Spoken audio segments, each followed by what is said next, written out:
आज आरोग्याच्या प्रश्नावरती बोललं जात नाही, दवाखाने आहेत पण डॉक्टर नाहीत, एसटी स्टँड मंचरचं देखील कशा अवस्थेत आहे, घोडेगावची काय परिस्थिती आहे, कमलचा उपसा सिंचनचं काय झालं. पण आमच्याकडे पर्याय आदिवासी भागासाठी वरून खाली वाहून जाणारं पाणी अडवण्याचा कार्यक्रम आम्ही हातामध्ये घेऊ. कलमोडीचं पाणी तिथं तुम्ही देणार नाहीत, पण मी आज आपणाला सांगतो की जर कलमोडीचं पाणी येणार नसेल तर उद्याचा तुमचा आमदार तुमच्या 7 बाऱ्यावरती जे शिक्के पडलेत ते शिक्के दूर करण्याचं काम त्या ठिकाणी कराल.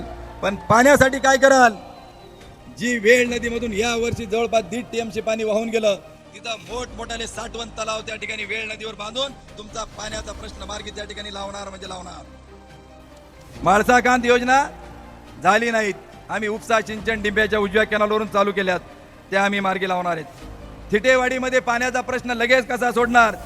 याच वर्षी या तालुक्याचा आमदार म्हणून काम करत असताना याच वर्षी साहेबांच्या शुभ हस्ते थिटेवाडी धरणाचं खोलीकरण करणार, त्याची क्षमता ही दुपटीने वाढून देणार आणि तुमचा पाणी प्रश्न त्या ठिकाणी निकाल लावणार.